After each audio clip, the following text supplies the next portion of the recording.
우리 말씀 전하기 전에 잠시 광고의 말씀 한 가지 드리겠습니다. 우리 돌아오는 28일 주일에 우리 안수집사 권사 2차 선거가 있습니다. 우리 사전투표는 1차 때와 동일하게 일부 예배 전에 또 후에 이렇게 하실 수가 있고, 특별히 우리가 유념해야 될 것은 우리 안수집사님들은 15인 우리가 선출하는데, 우리 권사님들은 1차 투표에서 우리 한 분이 이미 선출이 되어서 우리 20인이 아니라 19인만 우리가 선출을 합니다. 그래서 우리 권사 2차 투표에는 19명까지 우리가 미리 생각하시고 오셔서 이 주일날에 이 투표지에 이렇게 19분 체크하시면 되겠습니다. 20인이 되면 이 무효표가 되기 때문에 유념하시고 이것을 기억하셔서 투표해 주시면 되겠습니다. 또 우리 한 가지는 시무 권사로 이 변경을 위한 찬반 투표도 우리가 2차 투표 때 함께 진행을 합니다. 우리 두 분의 무임 권사님들 우리 시무 권사로 변경하기 위한 투표인데, 우리 찬반 투표에도 우리가 마음을 쓰셔서 또 기도하시면서 이 선거를 준비하시면 되겠습니다. 이상 광고 마치도록 하겠습니다. 오늘 말씀은 참된 경건이라는 이 제목의 말씀으로 짧게 우리 또 말씀을 나누도록 하겠습니다. 우리 역사적으로 야고보서는 믿음으로써 의롭다함을 얻는다라는 이 진리, 우리가 믿으면 의롭게 된다라는 이러한 진리를 부정하는 것처럼 여겨져 왔습니다. 왜냐하면 이 야고보서를 우리가 쭉 읽다 보면 믿음으로만은 의롭다 하심을 얻을 수가 없고 바로 행함으로 의롭다 하심을 받는다라고 이 성경이 강조를 하고 있기 때문입니다. 대표적인 말씀을 한 구절 우리가 보면 야고보서 2장 24절 말씀입니다. 이렇게 우리에게 말씀을 해주십니다. 이로 보건대 사람이 행함으로 의롭다 하심을 받고 믿음으로만은 아니니라. 아멘. 이 말씀을 우리가 보면 그렇구나, 믿음으로만 의롭다 하심을 얻는 것이 아니라 이 행함도 있어야 되는구나 라는 이것을 우리가 생각하게 돼서, 그래서 결국에는 이 행함으로 의롭게 된다라는 것에 이 야고보서가 강조하고 있다라는 것으로 이렇게 점점 나아가게 되는 것입니다. 그래서 이 종교 개혁자 루터는 이 야고보서를 가리켜서 지푸라기 서신이다라고 부를 정도로 이것을 너무 좀 이렇게 뒤로 이렇게 내버려 두는 그러한 이 모습도 보이기도 했습니다. 물론 그 당시에는 이 로마 카톨릭이 너무나 이 행위만을 강조하는 이러한 모습이 많았기 때문에 이 종교 개혁을 해야 하는 이 루터의 입장에서는 이 행위가 아니라 오직 믿기만 하면 의롭게 된다라는 것을 강조할 수밖에 없는 상황이어서 이 야고보서를 그렇게 평가했을지도 모르겠습니다. 그러나 우리가 잘 아는 대로 이 야고보서 말씀을 우리가 자세히 읽어보면 믿음과 의라는 것은 이 야고보서에서도 우리의 어떤 노력이나 행위로 얻을 수 있는 것이 아니다라는 것을 발견할 수가 있습니다.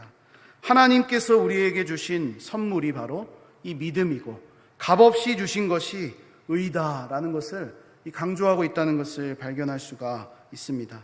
야고보서 1장 18절 말씀이 대표적인 말씀인데 제가 봉독해 올리겠습니다. 그가 그 피조물 중에 우리로 한 첫 열매가 되게 하시려고 자기의 뜻을 따라 진리의 말씀으로 우리를 낳으셨느니라. 아멘. 이 말씀을 보면 하나님께서 말씀으로 우리를 낳으셨다라고 말씀합니다. 우리가 새롭게 되는 이유, 우리가 이 하나님의 자녀로 살아갈 수 있는 그 이유가 바로 하나님이 말씀을 우리에게 허락하셨고 그 말씀으로 우리를 마치 어머니가 자녀를 생산하는 것처럼 낳으시는 것처럼 하나님께서 말씀으로 우리를 낳으셨다라고 그렇게 이 말씀을 하신다는 것입니다. 하나님께서 말씀으로 우리를 낳으신 아버지가 되신다라는 말씀입니다.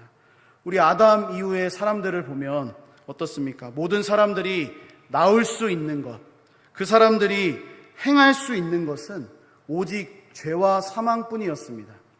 그래서 아무리 자녀를 많이 낳고 아무리 많은 후손들을 많이 낳아도 결국에는 모두 다 죽을 수밖에 없는, 모두 다 죄인의 길로 갈 수밖에 없는 그러한 이 상황이 바로 아담 이후에 우리 인간의 상황이었다고 성경이 말씀을 하십니다. 그래서 후손들이 태어나면 태어날수록 죄와 사망이라는 이 권세가 이 세상을 다스릴 수밖에 없는 것이고, 결국은 이 세상을 지배하게 되는 이 상황 가운데 놓인 것이 바로 우리가 처한 현실이었습니다. 그러나 하나님께서는 어떻습니까? 죄인인 우리를 진리의 말씀으로 낳으셨다라고 합니다. 우리 하나님께서는 의를 생산하실 수 있는 분이시고, 아니 하나님 그분 자체가 의로우신 분이십니다.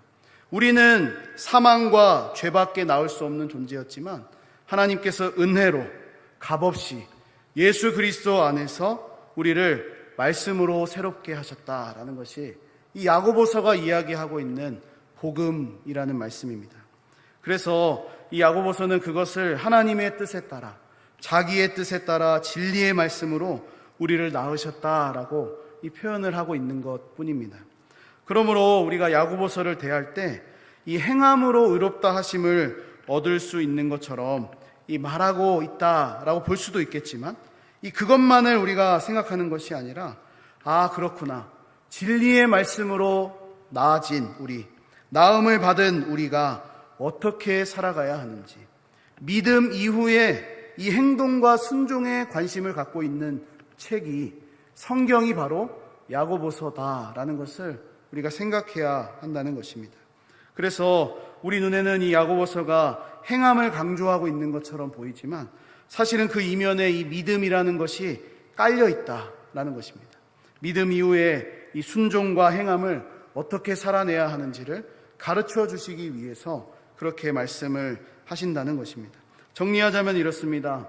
우리 야고보서가 믿음만이 아니라 행함을 강조하고 있는 이유는 다른 것이 아니라 바로 믿음으로 의롭게 된 이 성도들, 하나님의 자녀들의 생활과 행동에 그 대한 가르침을 주고 있기 때문에 그렇게 우리가 볼 수 있다라는 것입니다.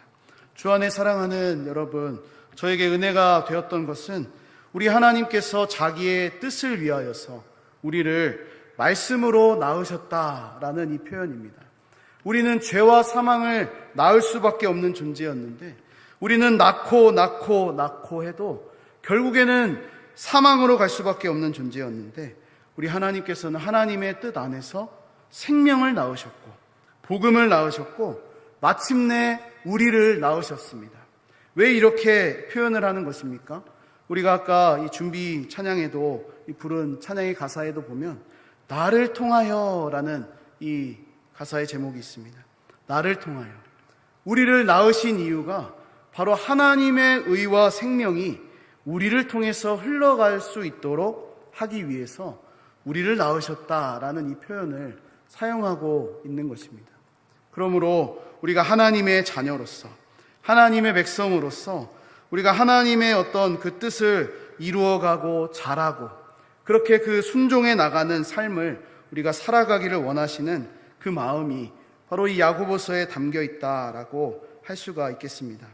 우리 새 생명이 자라면 어떻습니까? 온 집안에 기쁨이 있습니다. 아직 저도 이 자녀가 없지만 저의 조카가 있는데 그 조카만 보면 제 얼굴에 이렇게 웃음이 막 펴집니다. 이제 곧 이제 돌을 기다리고 있는데 보면 너무 이 가족들이 기뻐하고 즐거워하는 이 모습들을 보게 됩니다. 그래 이 새 생명이 태어나면 어떻습니까? 자라고 성숙해져야 하는 것처럼 말씀으로 새롭게 태어난 우리, 하나님이 낳으신 우리는 멈추어 있는 것이 아니라 바로 하나님의 뜻에 따라 자라고 성숙해져 가야 한다라는 것을 오늘 본문을 통해서 우리가 보게 되는 것입니다.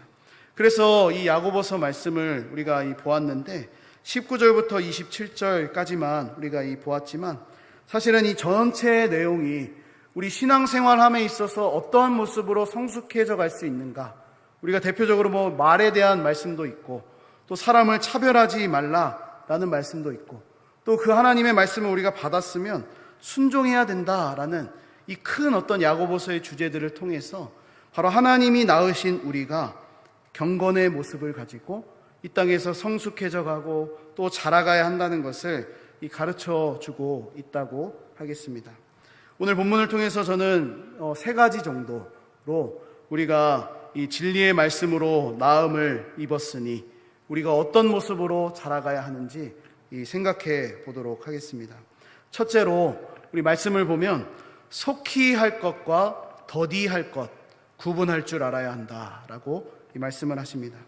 하나님의 말씀으로 새롭게 된 성도, 하나님의 말씀으로 나음을 입은 하나님의 자녀들은 이 경건의 모습을 가지고 성숙해져 가고 자라가야 하는데 속히 해야 될 것이 있고 더디 해야 할 것이 있다는 말씀입니다. 본문 19절 말씀을 제가 다시 한번 보겠습니다. 내 사랑하는 형제들아 너희가 알지니 사람마다 듣기는 속히 하고 말하기는 더디하며 성내기도 더디하라. 아멘. 우리 먼저 듣기는 어떻게 해야 됩니까? 속히 하라. 그렇게 말씀하고 있습니다.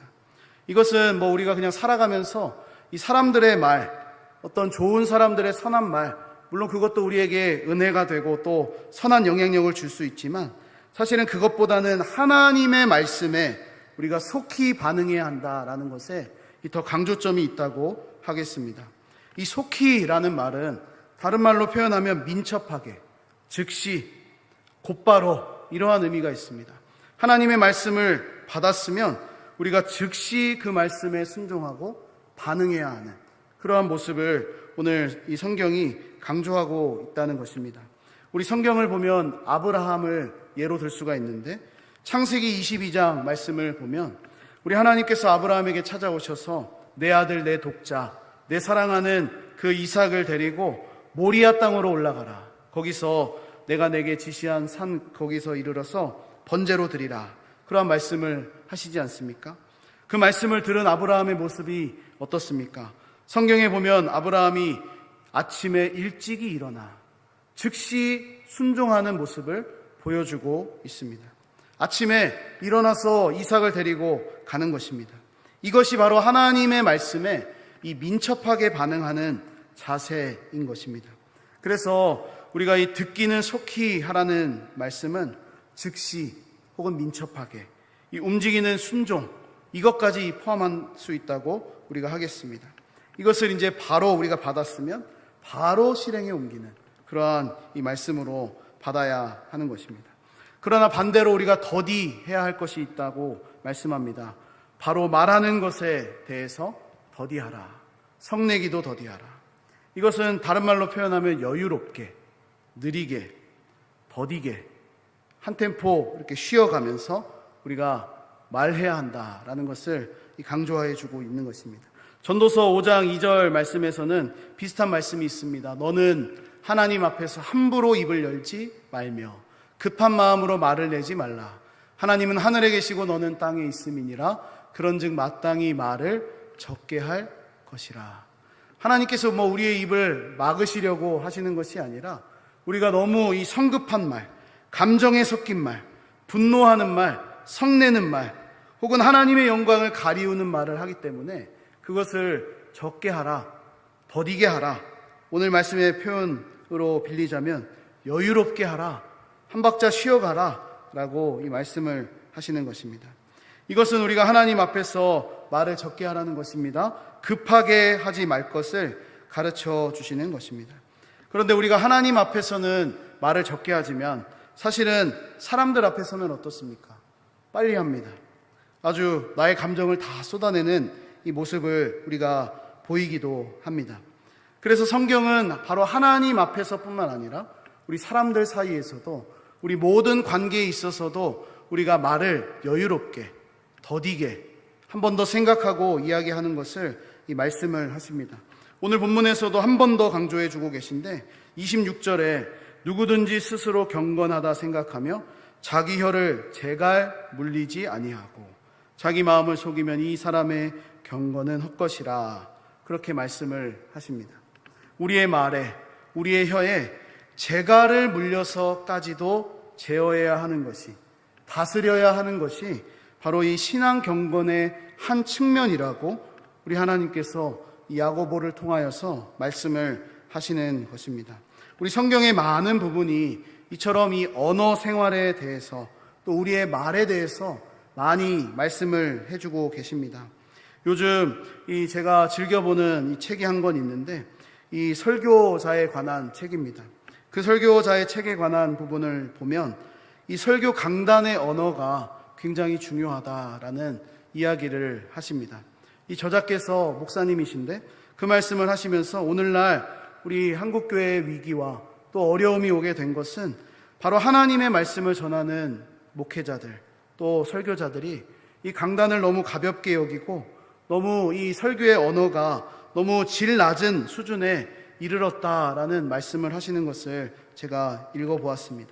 그 말씀을 보면서 저는 자유롭다고 생각하지 않았습니다. 저도 그것에 일조를 한다라고 그렇게 생각을 했습니다. 왜냐하면 이곳에서는 거룩한 말, 또 하나님의 은혜로운 말씀을 전하지만 사실은 이 삶의 현장으로 나아가면 쉽고 가벼운 말도 툭툭 내던지는 것이 바로 저의 모습이기 때문입니다. 우리는 어떻습니까? 교회 안에서는 경건하고 거룩한 말, 샬롬이라는 말, 또 아주 하나님의 어떤 마음에 흡족한 은혜로운 말들을 하지만 우리의 일상생활, 내가 교회 다니는지 모르는 그곳에 가면 그냥 너무나 쉽게 말하는, 너무나 쉽게 세상적인 방법으로 대하고 말하는 모습이 있지는 않은지 우리가 돌아보아야 하겠습니다. 우리 한 구절만 이 말씀에 대한 언어를 우리가 찾아보면 잠언 16장 24절에서 우리에게 이렇게 가르쳐 줍니다. 선한 말은 꿀송이 같아서 마음에 달고 뼈에 양약이 되느니라. 이 말 한마디도 사람을 죽이기도 하고 살리기도 하는 것이 바로 우리의 말 아니겠습니까?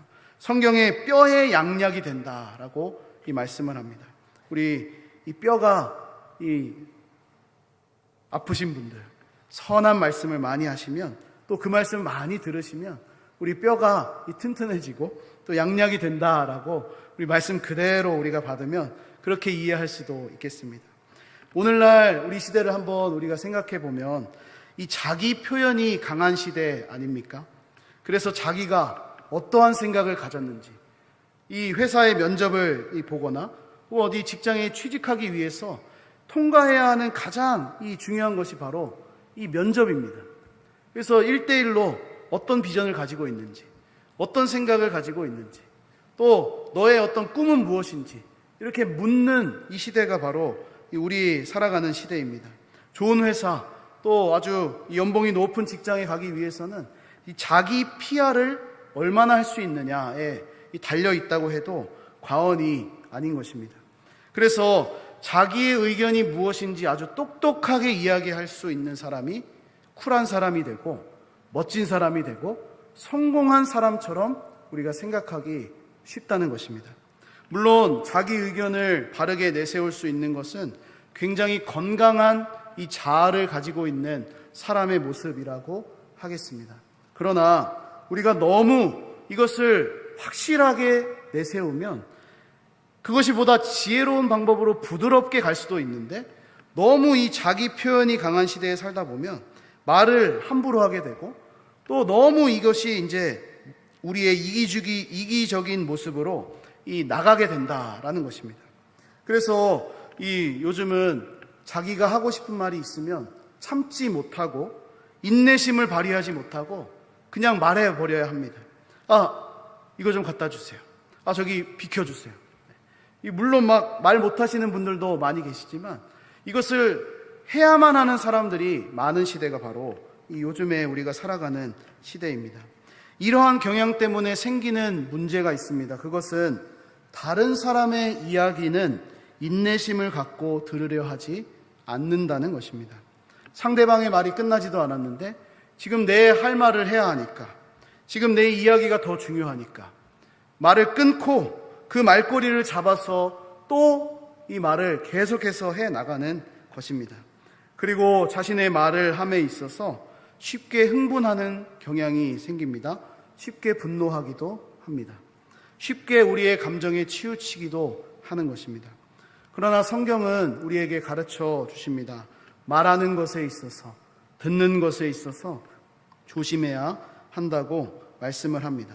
왜 그렇습니까? 왜 우리가 말하는 것, 또 듣는 것에 있어서 조심해야 하는 것입니까?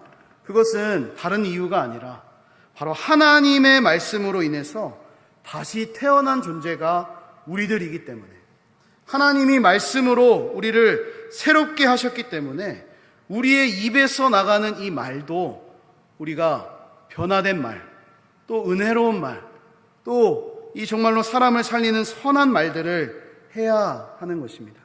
지금도 성경을 통해서 우리 하나님께서는 계속 말씀을 하십니다. 하나님은 언어라는 것을 통해서, 인간의 말을 통해서 우리들에게 하나님의 뜻을 알려주셨습니다. 보여주셨습니다. 나타내 주셨습니다. 그러므로 이 말의 가치, 이 언어의 가치는 너무도 귀하고 소중하다라고 하겠습니다. 그래서 우리는 우리 자신의 말에 대해서 더딜 수 있어야 합니다. 하나님의 말씀에 대해서는 민첩하게, 속히, 즉시 반응해야 하는 것입니다. 이어서 20절 말씀을 보니까 우리가 하나님의 말씀에 대해서, 우리의 말과 듣는 일에 대해서 이 조심해야 하는 또 다른 이유가 한 가지 있습니다. 그것은 이 하나님의 의를 이루지 못하는 일이 바로 성내는 것, 급하게 말하는 것이기 때문이라고 우리에게 말씀합니다. 말을 급하게 하고 잘 듣지 않는 사람들의 특징 중에 하나가 바로 쉽게 흥분한다라는 것입니다. 그래서 상대방과 이 관계를 잘 유지하지 못하고 쉽게 흥분하니까, 내 말만 하니까 이 관계가 깨어지는 것입니다. 하나님이 원하시는 것은 무엇입니까? 관계의 깨어짐이 아니라 하나 되는 것입니다. 특별히 예수 그리스도 안에서 하나 된 교회에서 더더욱 하나님의 의를 이루어야 하기 때문에 우리가 성을 내서는 안 되는 것입니다. 저도 얼마 전에 이 말씀을 묵상하고 준비하면서 좀 급하게 하긴 했지만 이 성낼 만한 일이 있었습니다. 그래서 사실은 성을 냈습니다. 조금 냈습니다. 너무 많이 내지 않고 아주 약간 냈습니다. 제 지갑에서 이 돈이 나가는 일이 있어가지고 이 마음에 너무 이 심적으로 부담이 돼서 성을 냈습니다. 그래도 우리가 이 말씀을 기억하시면서 지난 일에 이 성낸 일이 있었더라도, 우리 교회 안에서는 또 하나님의 의를 이루기 위해서는 우리가 성을 내지 말아야 하겠다라는 이 말씀을 잘 새겨야 하겠습니다. 둘째로 오늘 말씀을 통해서 우리가 보게 되는 것은 버릴 것과 가질 것을 구분할 줄 아는 것, 그것이 바로 이 경건한 사람의 모습이라고 말씀을 하십니다. 우리 21절 말씀인데 같이 한번 봉독하겠습니다. 본문 21절입니다. 시작. 그러므로 모든 더러운 것과 넘치는 악을 내버리고 너희 영혼을 능히 구원할 바 마음에 심어진 말씀을 온유함으로 받으라. 아멘. 오늘 말씀은 우리의 경건 생활을 위해서, 우리의 신앙 생활을 위해서 버려야 할 것이 있다고 하십니다. 그것은 더러운 것, 넘치는 악, 이것을 버리는 것입니다.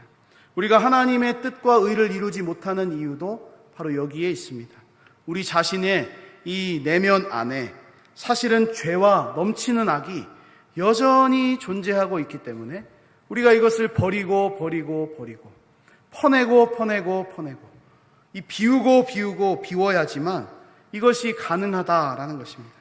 사람이 정욕이나 탐욕에 어떤 욕심에 이 눈이 멀어버리면 점점 이 조급해집니다. 그것만 보게 되어 있습니다. 감정의 기복이 그것에 이 좌지우지 되는 것이 바로 우리의 모습입니다. 그러므로 우리는 먼저 이 경건한 삶을 위하여서 버릴 것을 구분해낼 줄 알아야 하겠습니다. 하나님 앞에서 우리의 욕심, 이기적인 마음들을 비워내야 하는 것입니다. 주 안에 사랑하는 여러분, 벗어야 또 버려야 새로운 것을 입을 수가 있고 채울 수가 있는 것입니다. 우리가 쉽게 이 옷을 한번 예를 들어보면 새로운 옷을 입기 위해서는 더러운 옷을 벗어야겠죠. 더러운 옷 위에 새 옷을 입지는 않지 않습니까? 계속해서 새 옷을 입는다면 그것은 아주 정상적인 사람은 아닐 것입니다. 우리가 새로운 옷을 입으면 이처럼 더러운 옷을 버려야 하는 것처럼 우리 그리스도로 옷 입기 위해서는 우리가 갈라디아서 3장 27절의 말씀에 보면 세례받은 것, 그것이 바로 그리스도로 옷 입은 것이다 라고 말씀하시는데, 그리스도로 옷을 입기 위해서는, 그 영광스러운 새 옷을 입기 위해서는 이 우리 안에 있는 더러운 것과 넘치는 악을 벗어버려야 하는 것입니다. 사실 이 말씀은 이 믿는 우리들에게 주시는 것이기 때문에 이미 예수 그리스도로 옷 입은 사람들에게 주시는 말씀입니다. 그러니까 깨끗하고 정결한 옷을 이미 입었는데 다시 더러운 옷을 그 위에 입는 일을 하지 말라는 권면입니다. 새 옷을 입었는데 애꿎은 이 더러운 옷을 다시 꺼내 입을 수는 없는 것이 바로 우리의 모습 아닙니까? 오늘 말씀을 통해서 우리 안에 있는 이 죄된 모습들, 또 넘치는 악들 온전히 벗어낼 때 우리는 새로운 옷을 입을 수 있다는 것을 기억해야 합니다. 그렇다면 반대로 우리가 가져야 하는 것, 그것은 무엇이라고 말씀합니까? 마음에 심어진 말씀을 온유함으로 받으라. 다시 말하면 가져라 라고 말씀하십니다. 우리는 마음에 심겨진 말씀, 예레미야 31장 말씀을 기억하실 것입니다. 하나님께서 이스라엘 백성들에게 말씀을 주시면서 내가 이제는 너희의 마음에 내 언약을 새기시겠다 하셨습니다. 너희들 마음속에 내 말씀을 두겠다 하셨습니다. 그것을 우리가 생각해 보면 우리 마음속에 이미 하나님의 말씀이 심어져 있구나. 우리 예수님께서도 씨 뿌리는 자의 비유를 통해서 말씀이 우리 심령에 심기어진다라고 가르쳐주지 않으셨습니까? 그 말씀을 우리가 온유함으로 받고 가꾸어야 한다. 그것을 가져야 한다라고 이 야고보서가 말씀을 하신다는 것입니다. 왜 그렇습니까? 그 말씀은 우리의 영혼을 구원할 능력이 충분하기 때문입니다. 그 말씀이 있어야지만 우리 안에 있는 이 죄된 것들, 넘치는 악을 버려버리고 정말로 그 말씀으로 우리가 새롭게 되고 그 말씀의 인도하심을 따라서 경건의 삶을 살아갈 수 있기 때문에 우리의 어떤 이 마음속에 있는 이 심기어진 말씀을 우리가 가꾸고 또 간직해야 한다. 이 가져야 한다라고 말씀을 하시는 것입니다. 여기서 온유함으로 말씀을 받는다라는 것은 무조건 듣고 또 무조건 이렇게 받고 아멘하고 그러한 의미도 있겠지만 이어지는 22절에서 25절까지 말씀을 보면 자세하게 우리에게 가르쳐 주십니다. 먼저는 말씀을 듣고 실천하는 그것이 바로 이 심겨진 말씀을 온유함으로 받는 것이다 라고 서로 연결시켜서 가르쳐 주십니다. 말씀을 온유함으로 받는 자, 말씀을 듣고 실천하는 자다 라고 말씀하십니다. 22절과 25절 말씀을 보면 말씀을 행하는 자, 또 듣고 잊어버리는 자가 아니요 실천하는 자다. 그렇게 계속해서 이 강조하고 계십니다. 우리에게 심겨진 이 말씀을 듣고 또 실천하는 것으로 나아가야 한다는 이 말씀을 우리에게 하시는 것입니다. 우리가 여기서 한 가지 주목할 부분이 또 한 가지 있습니다. 그것은 이 거울에 대한 비유를 23절에서 또 24절 그렇게 말씀을 주십니다. 말씀을 듣고 실천하지 않는 것은 바로 거울로 자기 생긴 얼굴을 보고 잊어버리는 사람과 같다. 왜 이런 말씀을 주셨습니까? 만약 듣고 잊어버리는 사람이면 그것은 자신을 속이는 것이다 라고 경고를 하십니다. 저는 이 말씀을 묵상하면서 우리에게 너무도 많은 의미를 준다고 생각을 했습니다.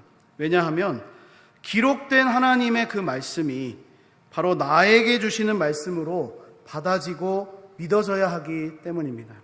전하는 자나 듣는 자 모두에게 동일하게 선포되는 그 하나님의 말씀은 바로 우리 자신의 얼굴을 보는 것과 같다라는 것이죠. 우리 자신의 일인 것처럼 어떠한 말씀이든지 간에 그 말씀이 선포되고 또 우리에게 전해진다면 그것이 바로 나에게 주시는 말씀으로 나의 얼굴을 보는 것처럼 그 하나님의 말씀을 나의 일인 것처럼 받을 때 그것이 바로 온유함으로 말씀을 받는 것이라고 할 수 있다는 말씀입니다. 만약 그것이 나와 상관없는 말씀으로 들리게 되고 또 실천하지 않는 것까지 나아간다면 우리가 거울로 우리 자신의 얼굴을 보았지만 잊어버리는 사람과 같다고 말씀을 하십니다. 하나님은 우리에게 하나님의 그 말씀을 듣고 또 우리의 일처럼 진지하게 받아들이고 항상 묵상하고 그 안에서 말씀대로 살아갈 것을 계속해서 가르쳐 주십니다. 오늘 본문에서도 25절에 보니까 자유롭게 하는 온전한 율법을 들여다보고 있는, 이것은 그냥 보는 것이 아니라 들여다보는 것입니다. 우리가 우물에 이 물이 있는지 없는지 보기 위해서 어떻게 보아야 됩니까? 이렇게 까치발을 들고 그것에 얼굴을 깊이 내리고 들여다보아야 자세히 볼 수가 있습니다. 물이 어느 정도인지, 깊이가 어느 정도인지, 하나님의 말씀, 이 자유롭게 만드는 온전한 율법, 그 복음을 우리가 들여다보아야 한다라고 말씀을 하십니다. 이것은 자신의 일로 여기는 것입니다. 그 말씀이 바로 나의 말씀으로, 나에게 주시는 것으로 우리가 여기며 받을 수 있어야 한다는 것을 강조하시는 것입니다. 우리 예수님께서도 누가복음 11장 28절에서 하나님의 말씀을 듣고 지키는 자가 복이 있다, 그렇게 말씀을 하셨습니다. 이 말씀을 듣고 지키는 것, 실천하는 것, 나에게 주시는 말씀으로 온유함으로 받고 그것을 행함으로까지 연결시키는 것, 그것이 바로 복이 있다라고 하셨습니다. 우리 마지막 셋째는 돌볼 것과 지키는 것, 그것을 아는 것이라고 오늘 성경이 말씀합니다. 마지막 27절 말씀을 제가 보겠습니다. 하나님 아버지 앞에서 정결하고 더러움이 없는 경건은 곧 고아와 과부를 그 환난 중에 돌보고 또 자기를 지켜 새 속에 물들지 아니하는 그것이니라. 아멘. 이 야고보서가 참된 경건을 가르쳐 주시면서 구체적인 세 가지 실천 사항들을 사실은 주셨습니다. 이 첫째는 우리가 26절에서 이미 본 것입니다. 이 자기의 혀에 재갈을 물리는 것, 말을 통제하는 것이죠. 또 두 번째, 셋째가 바로 우리가 27절에 읽은 것인데 돌볼 것, 누구를 돌보아야 하는지, 또 우리가 지켜야 하는 것, 나 자신을 새 속에 물들지 않도록 지키는 것, 그것이 바로 이 경건한 사람의 모습이라고 그렇게 가르쳐 주십니다. 하나님께서 진리의 말씀으로 우리를 낳으셨기 때문에 우리 안에는 이미 하나님의 말씀이 심긴 바 되었기 때문에 우리는 하나님의 뜻과 의를 이루며 사는 존재가 될 수 있는 것입니다. 그래서 정리하자면 참된 경건, 참된 이 신앙의 모습은 말에 있어서 또 긍휼에 있어서 그리고 정결을 지키는 데 있어서 우리가 힘써야 하는 것입니다. 좋은 신앙인은 말을 아낄 수 있는 신앙인입니다. 또 약한 자들을 돌볼 줄 아는 이 성도입니다. 자신을 지켜 정결하게 할 수 있는 그러한 사람이 바로 이 좋은 신앙인이라고 하겠습니다. 오늘 말씀을 마무리하고 정리하면서 오늘 야고보서 본문이 가르쳐주고 있는 이 참된 경건이 무엇인지 잠시 우리가 생각해 보았습니다. 이 사실 야고보서 말씀은 이 딱딱 떨어져 있는 것처럼 우리가 느껴질 수 있습니다. 연결되지 않는 것처럼 우리가 받을 수도 있습니다. 그러나 한 번 더 우리가 묵상하고 생각해 보면 이것이 이러한 것 때문에 서로 연결되어 있구나라는 것을 우리가 발견할 수 있는 이 아주 실천적이고 또 복음적인 이 성경입니다. 오늘 크게 세 가지로 구분해 보았는데 속히 할 것이 있고 더디할 것이 있다. 또 버려야 할 것이 있고 가져야 할 것이 있다. 돌볼 것이 있고 지킬 것이 있다라는 것으로 살펴보았습니다. 사실 이 신앙생활을 하면서 우리가 또 경건한 삶을 살면서 오늘 나눈 이 세 가지만 이것이 정답이다, 이것을 통해서 우리가 완전해질 수 있다라고 말하기는 어려울 것 같습니다. 다만 기본적인 안내, 어떤 우리의 인도, 이것을 받을 수는 있다고 생각합니다. 그러므로 하나님께서 우리에게 베풀어 주신 그 은혜와 사랑을 기억하시면서 우리에게 주어진 이 새 생명의 삶, 하나님께서 진리의 말씀으로 우리를 낳으셨다라는 이 복음의 진리 앞에서 경건한 모습으로 순종하며 살아가시는 우리 모두가 되기를 주님의 이름으로 간절히 축복합니다.